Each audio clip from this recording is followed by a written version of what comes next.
बिस्मिल्लाहिर्रहमानिर्रहीम। अस्सलाम वालेकुम स्टूडेंट्स। 9th क्लास बच्चों, आपके बायोलॉजी के चैप्टर नंबर 1 का लेक्चर नंबर 14 है बच्चों। आपका टॉपिक है आज का कम्युनिटी लेवल। ठीक है, ये बच्चों पॉपुलेशन के लेवल के बाद आता है। किसके बाद आता है?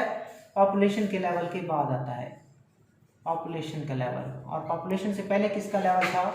इंडिविजुअल का लेवल था, इंडिविजुअल का लेवल था, ऑर्गेनिज्म का लेवल था। अगर एक स्पीशीज के जानदार हो जाए तो वो पॉपुलेशन बन जाती है। अब कम्युनिटी क्या है, मैं आपको पहले एक स्केच से समझा देता हूँ, एक डायग्राम से समझा देता हूँ बच्चों। ये एक इलाका है, ठीक है, ये एक हैबिटेट है, एक जगह है जहाँ पे रैट भी रहते हैं, जहाँ पे कैट्स भी रहती हैं, जहाँ पे डॉग्स भी रहते हैं, जहाँ पे इंसान भी रहते हैं। ये तकरीबन 6 रैट्स हैं, ये 6 कैट्स हैं, और ये बच्चों 7 डॉग्स हैं, और उसके बाद ये 8 इंसान हैं, लेकिन एक ही जगह पे रहते हैं। तो ये हो गई बच्चों, ये हो गई रैट्स की पॉपुलेशन। पॉपुलेशन की बात कर रहा हूँ, सिर्फ इसकी, रैट की पॉपुलेशन, ये कैट्स की पॉपुलेशन, ये डॉग्स की पॉपुलेशन, ये इंसान की पॉपुलेशन। लेकिन यहाँ पे मुख्तलिफ पॉपुलेशन इकट्ठी हो गई हैं, ठीक है। कोई रैट की है, कोई कैट्स की है, कोई इंसानों की है, कोई कुत्तों की है, सही है। सो जानदारों का ग्रुप है, ये भी जानदारों का ग्रुप है जिनका ताल्लुक मुख्तलिफ स्पीशीज से है। ये अलग स्पीशीज होती है, ये अलग स्पीशीज है, ये अलग स्पीशीज होते हैं, ये अलग स्पीशीज हैं। सो जानदारों का ग्रुप है जिनका ताल्लुक मुख्तलिफ स्पीशीज से है, लेकिन वो एक ही वक्त में एक ही जगह पे रहते हैं। सो जानदारों के ऐसे ग्रुप को कम्युनिटी कहते हैं बच्चों। जानदारों के ऐसे ग्रुप को क्या बोलते हैं बच्चों? कम्युनिटी कहते हैं। तो यही हमने पढ़ना है।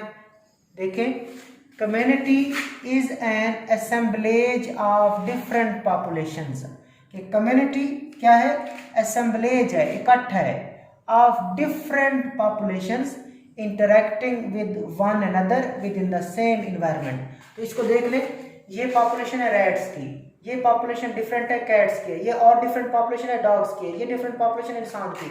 सो बेसिकली ये कम्युनिटी ही है, ये बेसिकली सारी जो मैंने डायग्राम में शो की कम्युनिटी है। सो मैं कह सकता हूँ ना, असेंबलेज ऑफ डिफरेंट पॉपुलेशन, मुख्तलिफ पॉपुलेशन का मजमुआ, अलग अलग पॉपुलेशन है, rat population, cat population, dogs population, human population, और यहाँ पे उनको इकट्ठा कर दिया गया है। Assemblage of different population interacting with one another, ये आपस में इंटरेक्शन करते हैं बच्चों। ये सारे जानदार आपस में क्या करते हैं? इंटरेक्ट करते हैं। जितने भी हम दुनिया में हम जानदार हैं, उनका आपस में ताल्लुक है, उनका आपस में तामुल होता है, उनका आपस में रिलेशनशिप होता है, सही है। So assemblage of different population interacting with one another within the same environment, within the same environment is called community. सो क्या कि मुख्तलिफ पॉपुलेशन का मजमुआ जो एक दूसरे के साथ एक ही माहौल में तामुल करें, उन मुख्तलिफ पॉपुलेशन के मजमुए को हम कम्युनिटी कहते हैं। सो कम्युनिटी क्या है बच्चों? Assemblage of different population interacting with one another, जो आपस में इंटरेक्ट करती हैं, इंटरेक्शन होता है इनका, तामुल होता है, ताल्लुक होता है, किसके अंदर? इन the same environment, in assemblage of different population को आप क्या कहते हो?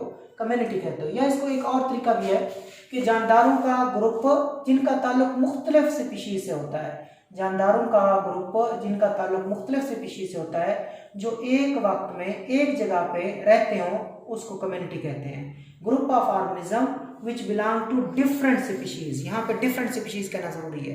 पॉपुलेशन के लिए सेम स्पीशीज बच्चों, लेकिन कम्युनिटी के लिए डिफरेंट स्पीशीज, कम्युनिटी के लिए डिफरेंट स्पीशीज कहना जरूरी होता है। So group of organism which belong to different species located at the same time in the same place is called community। आगे चले, एग्जांपल देखते हैं। A forest may be considered as a community, एक जंगल एक कम्युनिटी है। सो जंगल क्या आता है बच्चों? किसकी मिसाल है? कम्युनिटी की मिसाल है। It include different plant, microorganism, fungi and animal species। सो अगर कोई आपसे पूछे फॉरेस्ट क्या है, तो आप कहेंगे फॉरेस्ट एक कम्युनिटी है। तो उस कम्युनिटी में फिर मुख्तलिफ पॉपुलेशन आनी चाहिए, उस कम्युनिटी में मुख्तलिफ स्पीशीज आनी चाहिए, तो जंगल में भी आएंगी। एक फॉरेस्ट को एक कम्युनिटी माना जाता है क्योंकि फॉरेस्ट में मुख्तलिफ प्लांट्स होते हैं, मुख्तलिफ माइक्रो ऑर्गेनिजम्स होते हैं, मुख्तलिफ फंजाई होती हैं, और मुख्तलिफ वहाँ पे जानवरों की स्पीशीज होती हैं। सो मुख्तलिफ जानवरों की स्पीशीज मुख्तलिफ किस्म के फंजाई, मुख्तलिफ किस्म के माइक्रो ऑर्गेनिज्म, मुख्तलिफ किस्म के पौधे, ये सारी डिफरेंट पॉपुलेशन है वहाँ पे इकट्ठी रहती हैं, तो फॉरेस्ट एक कम्युनिटी की मिसाल है। आगे चलते हैं। Communities are collections of organism. Communities are collection of organism. Collection का मतलब होता है मजमुआ। कम्युनिटीज जानदारों का मजमुआ है, इन विच वन पॉपुलेशन में इंक्रीज, जिसमें एक पॉपुलेशन क्या होती है बच्चों, इंक्रीज होती है, एंड अदर पॉपुलेशन में डिक्रीज, तो दूसरी पॉपुलेशन कम हो जाती है। ठीक है ना, एक पॉपुलेशन बढ़ती है, दूसरी कम हो जाती है, दूसरी इसका ज़्यादा होती है तो पहली कम हो जाती है। सो ये जो कम्युनिटीज होती है जानदारों का मजमुआ होती है, जिसमें एक पॉपुलेशन कभी बढ़ जाती है तो दूसरी पॉपुलेशन क्या हो जाती है बच्चों, कम हो जाती है। सम कम्युनिटीज आर कम्प्लेक्स। कुछ कम्युनिटीज बड़ी पेचीदा होती हैं, कुछ कम्युनिटीज बड़ी कम्प्लेक्स होती हैं, पेचीदा होती हैं। मिसाल के तौर पर फॉरेस्ट कम्युनिटी कम्प्लेक्स है, पॉन्ड कम्युनिटी कम्प्लेक्स है। तो अब दूसरी मिसाल भी आपको मिल गई, किसकी, कम्युनिटी की। फॉरेस्ट भी कम्युनिटी है जो आपने पहले पढ़ा, और दूसरी मिसाल जो आपको मिली, पॉन्ड भी एक कम्युनिटी है। जोहड़, तालाब जहाँ पे पानी खड़ा होता है उसको पॉन्ड कहते हैं बच्चों, पॉन्ड भी एक कम्युनिटी है, फॉरेस्ट भी एक कम्युनिटी है। और ये दोनों कम्युनिटीज बड़ी कम्प्लेक्स होती हैं, पेचीदा होती हैं। अदर कम्युनिटीज में भी सिंपल, जबकि दूसरी कम्युनिटीज सादा होती हैं। पॉन्ड और फॉरेस्ट कम्प्लेक्स कम्युनिटीज हैं, जबकि दूसरी कम्युनिटीज क्या होती है, सिंपल होती हैं। कौन सी कम्युनिटी सिंपल है, तो कम्युनिटी की तीसरी मिसाल याद कर लो, फालन लाग, गिरा हुआ दरख्त। फालन कहते हैं गिरा हुआ, लाग कहते हैं दरख्त। एक दरख्त गिरा हुआ है तो गिरा हुआ दरख्त भी कम्युनिटी है, पॉन्ड भी कम्युनिटी है, फॉरेस्ट भी कम्युनिटी है। लेकिन इसमें से फॉरेस्ट और पॉन्ड कम्प्लेक्स कम्युनिटी हैं, जबकि फालन लाग क्या है, फालन लाग एक सिंपल कम्युनिटी है। क्यों, with various population under it, इसमें थोड़ी पॉपुलेशन आती हैं, इसमें थोड़ी पॉपुलेशन आती है, इतने जानदार नहीं आते जितने फॉरेस्ट में होते हैं। फॉरेस्ट में बहुत सारे जानदार होते हैं, बहुत सारी पॉपुलेशन होती है, पहाड़ में बहुत सारे जानदार, बहुत सारी पॉपुलेशन होती है। जबकि जो फालन लाग होता है, गिरा हुआ दरख्त होता है, उसमें थोड़ी सी पॉपुलेशन आती हैं। सो ये टोटल पॉपुलेशन, टोटल कम्युनिटी की मिसालें 3 हो गई, उसमें से 2 कम्प्लेक्स हैं और गिरा हुआ दरख्त, फालन लाग, ये सिंपल कम्युनिटी है। अब in simple community number and size of the population is limited, कि जो सिंपल कम्युनिटी होती है जिसकी मिसाल गिरा हुआ दरख्त है, number and size of population is limited. यहाँ पे जो पॉपुलेशन होती हैं सादा कम्युनिटी में, जो पॉपुलेशन की तादाद है बच्चों और पॉपुलेशन का जो साइज है वो महदूद होता है। याद रखिएगा, सादा कम्युनिटी में पॉपुलेशन की जो तादाद है यानी कि उनका जो नंबर है और उसका जो साइज़ है वो महदूद होता है। सादा कम्युनिटी में पॉपुलेशन की तादाद और उनका साइज महदूद होता है। So any change in biotic और एबायोटिक फैक्टर में have drastic and long lasting effect. तो बच्चों आप 2 कम्युनिटीज़ का मुवाजना कर रहे हैं, एक कम्प्लेक्स कम्युनिटी है, कम्प्लेक्स कम्युनिटी, ठीक है ना, और दूसरी कौन सी कम्युनिटी पढ़ रहे हो, सिंपल कम्युनिटी पढ़ रहे हो, सिंपल कम्युनिटी। कम्प्लेक्स कम्युनिटी की मिसाल फॉरेस्ट है बच्चों, ठीक, और दूसरी मिसाल क्या है बच्चों, पॉन्ड है। और उसके बाद सिंपल कम्युनिटी की मिसाल क्या है, फालन लाग, गिरा हुआ दरख्त, गिरा हुआ, फालन लाग, गिरा हुआ दरख्त। ये तो पहले आपने मिसालें पढ़नी कि कम्प्लेक्स कम्युनिटी की मिसाल फॉरेस्ट, पॉन्ड है, फॉरेस्ट और पॉन्ड, जंगल और तालाब, जबकि फालन लाग, गिरा हुआ दरख्त सिंपल कम्युनिटी है। उसके बाद उसने कहा कि जो सिंपल कम्युनिटी होती है वहाँ जानदारों की जो तादाद है यानी कि जानदारों के जो नंबर होते हैं और जानदारों का जो साइज़ है बच्चों वो लिमिटेड होता है। क्या होता है, लिमिटेड होता है। जानदारों की पॉपुलेशन के नंबर और जो पॉपुलेशन का साइज़ है वो महदूद होता है। इधर पॉपुलेशन का साइज़ और पॉपुलेशन के नंबर अनलिमिटेड होते हैं, ठीक है, यहाँ पे बहुत ज़्यादा जानदार होते हैं, एक बात। और दूसरे नंबर पे बच्चों अगर कोई तब्दीली आ जाए, अगर क्या आ जाए, चेंज आ जाती है, किसमें, कम्प्लेक्स कम्युनिटी में कोई चेंज आ जाए या सिंपल कम्युनिटी में कोई अगर चेंज आ जाए।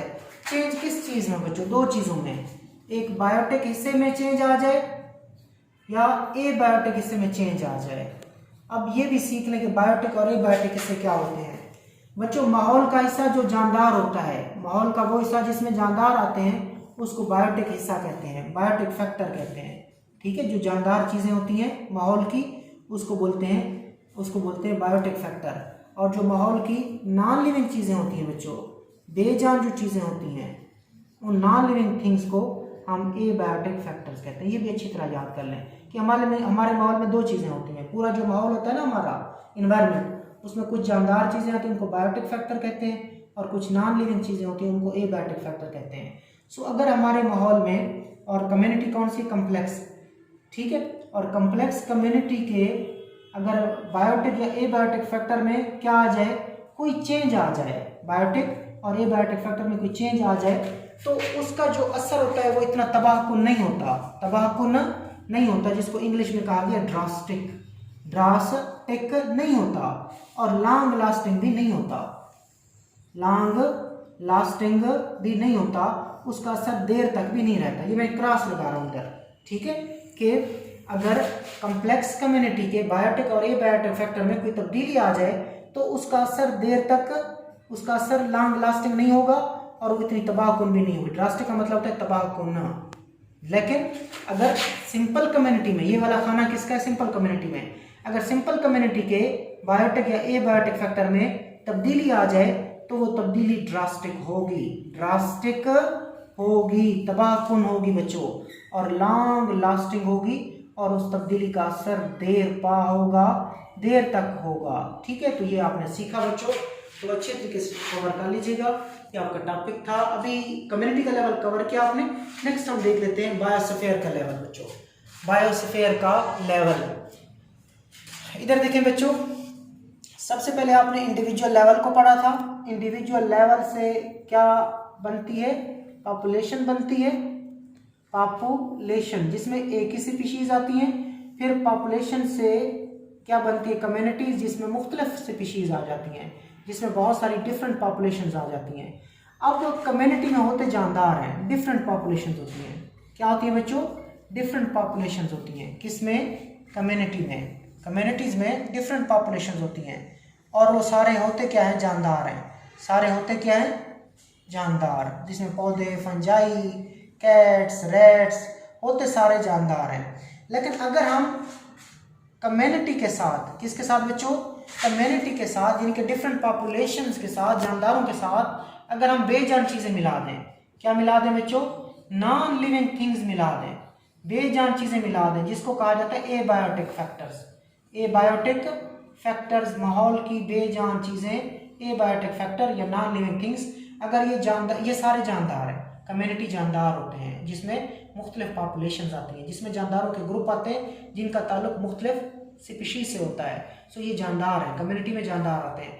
अगर उस कम्युनिटी के जानदारों के साथ हम माहौल के एबायोटिक फैक्टर मिला दें, माहौल की नॉन लिविंग चीज़ें मिला दें, तो इससे जो चीज़ बनती है उस चीज़ का नाम होता है इकोसिस्टम बच्चों। क्या नाम होता है उसका नाम, इकोसिस्टम।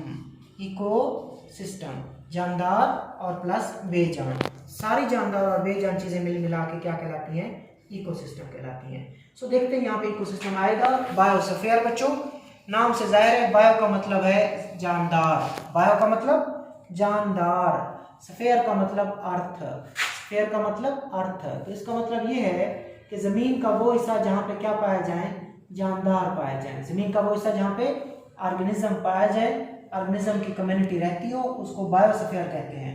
द पार्ट ऑफ अर्थ, ज़मीन का हिस्सा, inhabited by organism communities is called biosphere। Part of अर्थ, जमीन का हिस्सा, inhabited by organisms communities, inhabited का मतलब होता है रहना बच्चों, inhabited का मतलब क्या होता है, रहना, organism communities जानदारों की कम्युनिटियाँ। सो तारीफ करें, जमीन का हिस्सा जहाँ पे जानदारों की कम्युनिटी रहती हो, जमीन का हिस्सा जहाँ पे जानदारों की कम्युनिटी रहती हो, क्या कहलाता है बच्चों, बायोस्फीयर कहलाता है। In the part of earth inhabited by organism communities is known as biosphere. आगे चलते हैं, बायोस्फीयर इंक्लूड या biosphere constitutes all ecosystems. Biosphere में, इट का मतलब बायोस्फीयर, बायोस्फीयर कॉन्स्टिट्यूट्स, बायोस्फीयर मुश्तमिल होता है ऑल इकोसिस्टम्स, तमाम इकोसिस्टम पर। बायोस्फीयर तमाम इकोसिस्टम्स पर मुश्तमिल होता है। अब इकोसिस्टम मैं आपको पहले बता चुका हूँ, कंसेप्ट दे चुका हूँ कि इकोसिस्टम में जानदार भी आ जाते हैं और बेजान चीज़ें भी आ जाती हैं, जानदार भी आते हैं, बेजान चीज़ें भी आती हैं। बायोटिक हिस्सा भी आता है, एबायोटिक हिस्सा भी आता है। सो देखें, बायोस्फीयर में तमाम इकोसिस्टम आ जाते हैं, बायोस्फीयर में तमाम इकोसिस्टम आ जाते हैं। इकोसिस्टम क्या है, उसकी डेफिनेशन, इकोसिस्टम की तारीफ यहाँ से शुरू हो रही है। इकोसिस्टम ऊपर वाली बायोस्फीयर की है, नीचे वाली इकोसिस्टम की यहाँ से। एरियाज वेयर लिविंग ऑर्गेनिज्म, कि वो इलाके जहाँ पे जानदार चीज़ें, लिविंग ऑर्गेनिज्म जानदार चीज़ें, इंटरेक्ट तामुल करती हैं with the non living component of the environment, बेजान चीज़ों के साथ, कि वो इलाके जहाँ पे जानदार चीज़ें क्या करती हैं, इंटरेक्ट करती हैं किसके साथ, नॉन लिविंग चीज़ों के साथ, उसको हम इकोसिस्टम कहते हैं। क्या कहते हैं बच्चों, इकोसिस्टम कहते हैं। आप कहेंगे सर तामुल कैसे करती हैं? बच्चों तामुल करते होते हैं, लाइक हम हवा है, हवा बेजान है, हवा एयर बेजान, हम इसमें सांस लेते हैं, ठीक है, हमें रोशनी मिलती है, रोशनी बेजान है, तो एक दूसरे का ताल्लुक है, ठीक है, जानदारों का और बेजान चीज़ों का ताल्लुक है, और इन दोनों को क्या कहते हैं, इकोसिस्टम कहते हैं। माहौल के वो इलाके जहाँ पे जानदार और बेजान चीज़ें आपस में तामुल करें, माहौल के उन हिस्सों को इकोसिस्टम कहते हैं, और तमाम इकोसिस्टम मिलकर बायोस्फीयर बनाते हैं। सो बायोस्फीयर में दुनिया के तमाम इकोसिस्टम शामिल हैं, और बायोस्फीयर का दूसरा नाम है जोन ऑफ लाइफ ऑन अर्थ, ठीक है, जोन ऑफ लाइफ ऑन अर्थ, ये बायोस्फीयर का दूसरा नाम है बच्चों। बायोस्फीयर का दूसरा, जिसको हम सिंपल उर्दू में कहते हैं कुराए जिंदगी, कुराए जिंदगी, कुराए जिंदगी, zone of life on earth. So ये आपने कवर किया, इसमें बायोस्फीयर की तारीफ भी आपने करनी है और इकोसिस्टम की तारीफ भी आपने करनी है। कभी कभी आ जाता है कि जोन ऑफ लाइफ ऑन अर्थ या जोन ऑफ लाइफ से क्या मुराद है, कुराए जिंदगी से क्या मुराद है, ठीक है, तो आपने बायोस्फीयर की तारीफ लिखनी होती है, ठीक है। बायोस्फीयर में तमाम इकोसिस्टम शामिल हैं, और बायोस्फीयर को जोन ऑफ लाइफ ऑन अर्थ भी कहते हैं। तो ये बच्चों आपका टॉपिक कवर हुआ। अल्लाह हाफिज़।